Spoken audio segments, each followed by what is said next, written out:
Good evening and welcome to the Frost Place. This is the fourth in our series of faculty readings for the Conference on Poetry and Teaching. I'm Kerrin McCadden, Associate Director of the Conference on Poetry and Teaching. And tonight we have the pleasure of hearing Dawn Potter, the director of the conference, read her poems. I'd like to introduce Jaime Allesandrine, our Schaefer Teaching Fellow, to introduce Dawn Potter. Good evening.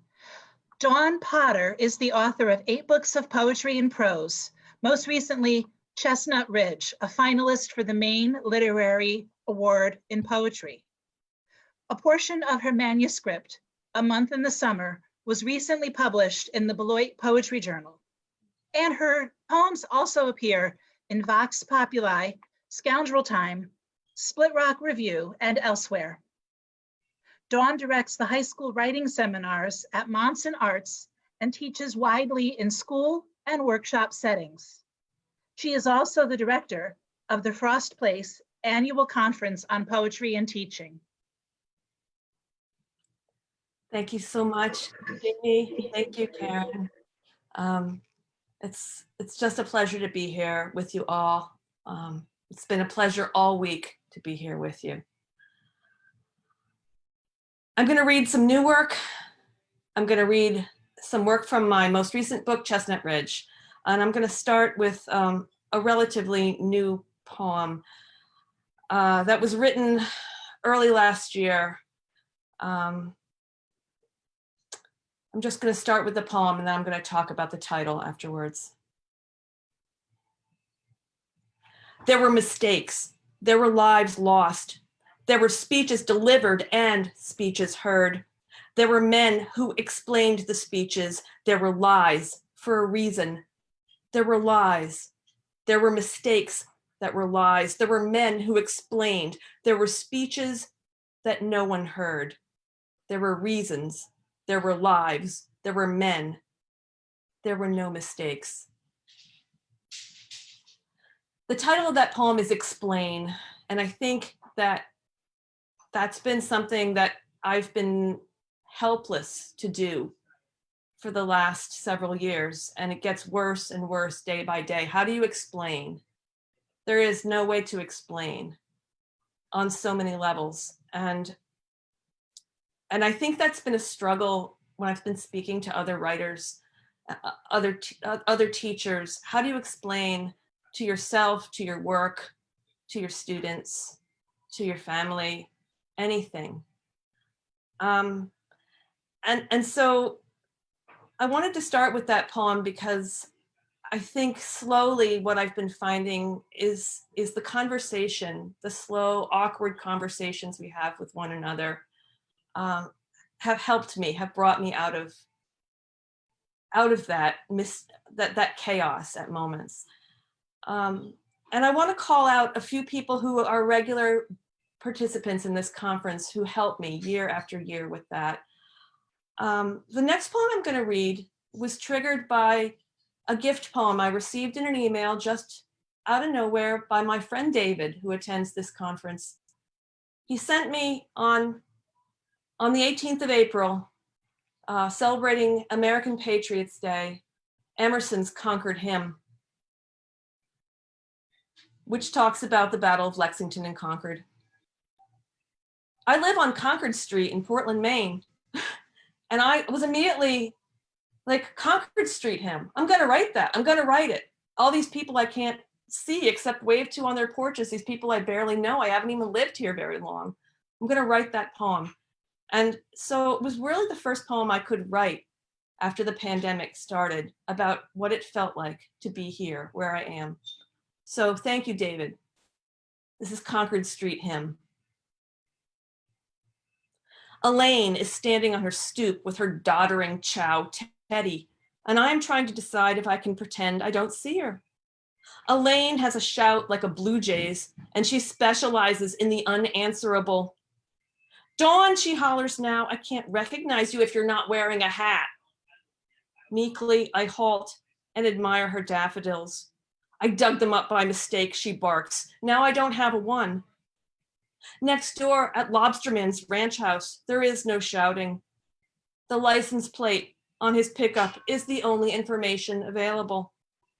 Otherwise, shades drawn tight, a note to the mailman taped to the door, a needle on the front sidewalk, and daffodils bobbing along the foundation. Yes, there will be daffodils in every stanza of this poem because it is spring in Maine, and all people except for teenagers are still wearing their winter coats, and the maples in the backyards are bare-armed wrestlers, and the gutters are scarred with sand and cigarette butts, and the breeze kicking up from the ocean makes us lift our muzzles like hounds. Oh, wind and salt. Daffodils tremble in the yard of the pro bono lawyer, tremble among the faded plastic shovels of her children. A woodpecker shouts among the bald maples, and Elaine maligns me. I don't know why you're outside so much. You don't even have a dog. She makes me feel like dirt, but that's not so bad. A swirl of sea gale buffets the chimneys, twigs clatter onto Subarus, daffodils, yellow as eyes, breast the wind. Earth is thawing. They shout, and I, on this half-green bank, unfurl.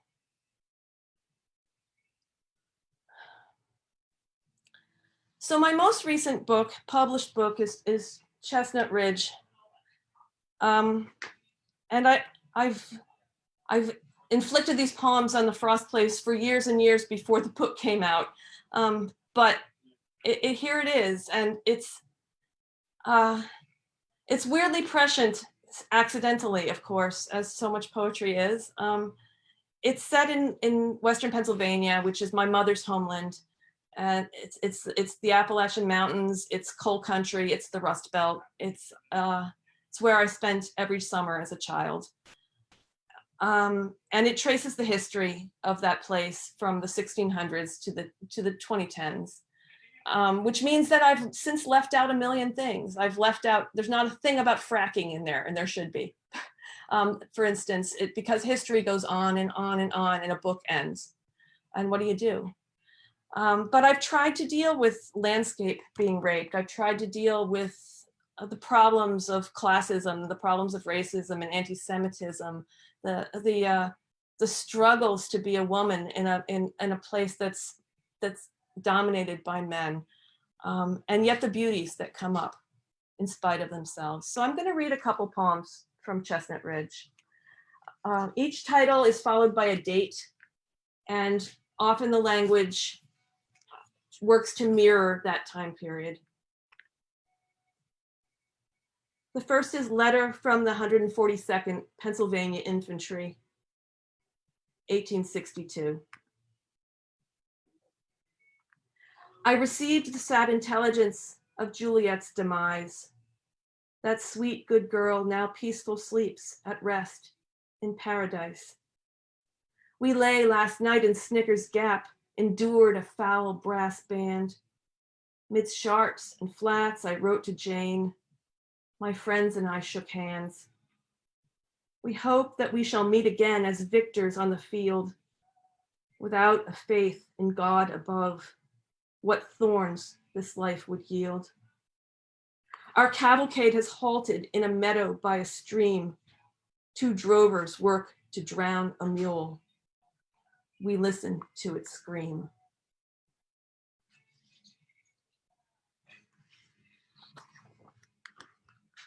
So there are a lot of pandemic poems from 1918, which is the year my grandfather was born. And when I was going through local newspapers in Connellsville and Scottdale and Mount Pleasant and the little towns there in southwestern Pennsylvania, I found so many obituaries, just obituary after obituary. They're swollen. And our own newspapers reflect that now. So this is dated 1918. It's titled Daily Courier, which is the name of the local newspaper. Influenza resulted in the loss of Raymond A., 18 years, residing in Dunbar until this morning. Also, Miss Grace B., age 15, of Liberty, died early Thursday, as did David C., age 1 year, of North Union Township. Mary D., small daughter, will be interred in the Greek cemetery. Miss Ora E., spinster, died at her home. Likewise, Mrs. Ada F., her husband, being located there with a sawmill. Dr. Tobias G., worshipful master of King Solomon's Lodge, number 346, now sings with the angels. On Tuesday, patient H. smiled before expiring. Tax collector Louis I. has lost his infant boy J. David K., president of Pioneer Gas, rose to be with his Lord. Cecil L., 13 years old, died after a brief illness. Joseph M., minor, age unknown, collapsed. Felix N., bachelor, age 35, perished at the emergency hospital. The funeral of Mrs. Catherine O. is open to all friends tomorrow morning at 11 o'clock. Mrs. Anna P., a young bride, has left us. William Q., 15 years old of South Connellsville, died peacefully last night. His father, John Q., died 2 weeks ago of the same malady. Mrs. Margarita R., 26 years of age, is now among the elect, though one of her sons survives. Robert S., a well-known farmer, crossed over this morning, as did Eli T., who fought at the Battle of Gettysburg and was a pit boss. Mrs. Mary U., age 18, relapsed after a brief recovery. Mrs. Nancy V., age 80, had a long life cut short. Melvin W., infant, slumbers in the loving arms of Jesus. Frank X., 52 years old and born in Italy, has left a widow and a family of children. Reverend Charles Y. served as our priest for 16 years, which a few may recall. In related news, Lieutenant Arthur Z., age 23, late of Uniontown, succumbed to his wounds. So it's really hard to read that poem because it goes on for friggin' forever. But that is the point of having to write it, I think, because I couldn't let myself off the hook with that. It went on and on and on. And that's one of those terrors that comes back in my explain poem. How do you explain that? So I'm going to skip ahead a little bit. I try to bring in music in this because music has been such an important part of backcountry life. The Mennonites settled here, and the birth of country music and bluegrass in Appalachia was huge. And so this is a little poem in honor of Charlie Rich, the country musician of the 60s and 70s. It's dated 1984. It's titled Incident at Jacob's Creek, which is a title that recurs throughout the book, as several poems have that title. So many nights we've squandered poking at this goddamn everlasting bruise. Why he doesn't love me, whether he loves you. Knowing all the while that nothing shifts. The jukebox downstairs keeps pumping out its drinking songs. The man we love won't love us back. Night winds to an end, but if the lurid sunrise glowers in the east, we're not bothering to look. It's closing time. Downstairs, a barkeep drags a metal shade across a window, slams it into silence like a stockyard gate. Trapped up here with us, old blockhead Charlie Rich haunts this lonely town, searching every alley, buttonholing every man. And hey, did you happen to see the most beautiful girl in the world? And if you did, was she crying? She surely was, but let's you and I wait and cry tomorrow when the tale starts mattering again. Tonight, let the one we love not love us, if that's what he thinks he wants.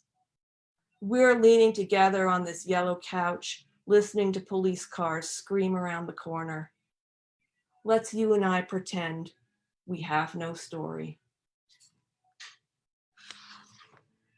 And I'm going to close with one more from this book, and close the reading from this book here with one I know I've read before, but It's called The Husbands.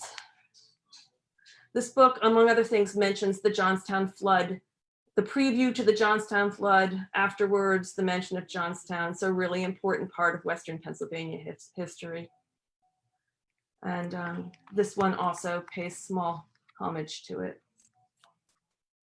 The Husbands, 2004. Their work boots were filmed with grease, and their faces were weary. They never showed up till the fourth inning. Knees spread, they let themselves rest on chairs beside the gravel-pocked ball field. And when the women hollered, "Good eye, honey," at a tearful, trembling batter, the men smiled like gentle but distracted strangers. In their houses, a drawer slammed, a kettle boiled, a hound twitched on the mat. Televisions gabbled, and the husbands pined for a secret world. One drove 6 hours in a dense fog to a motel in Mississauga instead of sitting down to supper. Another stayed up till dawn picking out Night of the Johnstown Flood on his mother-in-law's old guitar. They fumbled with their sadness, but nothing changed. Women still clustered along the ball field, sharing packs of licorice, catcalling the ump, cheering at bloop singles and horrible throws to first. The women behaved as if they had front row tickets to something magnificent and vital, but the husbands couldn't quite see. They raised their eyes toward the blackening sky where swallows wheeled among the mosquitoes. A child hacked at a pitch, and the men's thoughts clung to emptiness. No one cried, "Cross out this life that batters you down and down and down."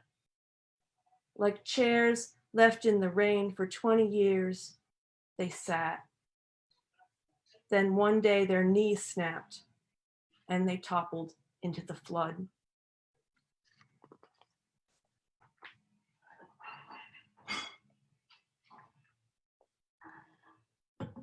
So I'm going to go back to reading a few newer things that I've been working on.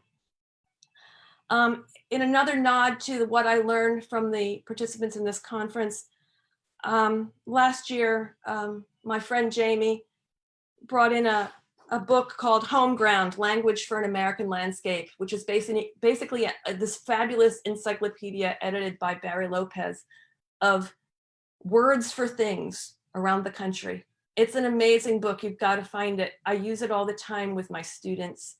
It's such a trigger for imaginative writing about place. And during one of my exercises with my students of using this, I wrote the first draft of this poem, which is based on one of the entries in that book. The entry is called Milk Gap, and it's defined in the book as variously any outdoor place where cows are milked, the structure that encloses such a place, or in mountainous regions, an actual gap or notch in the hills through which farmers bring their cows for milking. So this is my poem, Milk Gap. Their udders were so bloated, a thorn might have slayed them. Sidestepping their own stiff tits, the cows hustled and hurtled through the doorway, a barge of skull and shoulder ramming a road to the feed trough. They were Herefords, beef cattle, meaning Grandpap didn't milk them. That was left to the calves, pink and white and knock-kneed, a muddle of nose and bone. Undaunted, they squeezed among red brawn and hot flank, joyfully smashing their rock-a-block heads into their mother's tender, rope-veined pokes. Crush, kick, slam, twice a day, this greed circus. And I, stashed on the other side of the fence, teetered against the bars with a grain scoop, pouring rivers of mash, dangling a frail wrist among the grinding jaws, the brutal tongues. I would do anything in those days to be touched.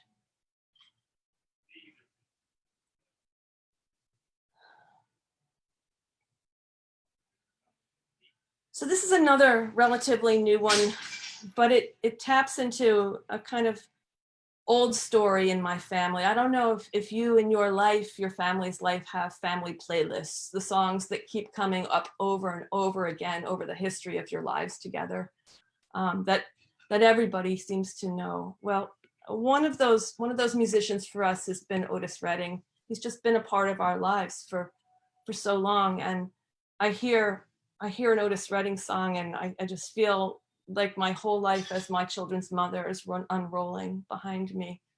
And so this poem is called Soul, and it's dedicated to Otis Redding. Today, a bird invisible among the trees cries, Jericho, Jericho, Jericho, oh no, all the afternoon long. The lyrics aren't yours, but I hear them in your voice, feel them lodge like a splinter in that durable cavity, my soul. A word that poets are warned to avoid, yet there it perches alongside angels and hearts, solid and alert, as true as a thorn. Long ago, when my small white son pranced around the living room in a see-through powder blue leotard, shooting wind finger at imaginary friends, he told me, when he isn't Weasel Man, he's Otis Redding. Meaning, I think, Weasel Man is fancy me, but Otis Redding is just me. I guess I'd forgotten to tell him about your green satin suits, but I remember the joy wrench of watching him step inside you. That durable cavity, the soul. I think of it sometimes at odd times, when the man I love puts his hand between my legs, when a sharp wind lifts off the ocean. I once told the devil I'd sell him my soul if he'd give me Aretha's voice. He never got back to me. My soul must be too heavy to move, too awkward, the wrong size for his room. All these years later, I'm still dragging it uphill like a black hole, like a magic wallet. All the time I'm waiting, just anticipating the thing I'll never, never, never possess. But this Jericho bird, invisible among the trees, I don't know its name or what it looks like. Call it a heart, an angel, a clatter of regret. Call it tenderness. There it is, singing. So I'm going to read just one more poem, but before I read that, I want to read a little quotation that I came across from a book I've been reading this past month, which is a 2003 novel by Toni Morrison titled Love. And I was just reading along in it, and then one of these things just jumped out, as they do in books, and hit me over the head. And I want to read this little quotation from Toni Morrison, and then I'm going to close with one more poem. All around the world, traitors help progress. It's like being exposed to tuberculosis. After it fills the cemetery, it strengthens whatever survives, helps them know the difference between a strong mind and a healthy one, between the righteous and the right, which is, after all, progress. The problem for those left alive is what to do about revenge, how to escape the sweetness of its rot. So I'm going to close with a very, very recent poem called Confused Prayer, which was triggered by a conversation with my friend Teresa, who was telling me that the governor of Florida likes to refer to his state as God's waiting room. Take that as you will. So, Confused Prayer. Faith is a tattered blanket in this age of fear, a drape of old skin, soul's girth swelling with sugar song, a late stage hymn soldering heaven to earth. engines mocking grace, a chief sinner's sour breath, turgid air and guns and tears of empty seats, 100 tweets an hour, God's waiting room fouled with jeers. Fog spreading skirts over the city, a wet salt kiss, ordinary patience, a tiny hope chest of wonders, a mirror shrouded in mist, our two bodies alive, awake, undressed. Cowbells clanking in the summer dark, heart's blood pulsing, pulsing. Brown doves crooning in a quiet wood. Thank you so much.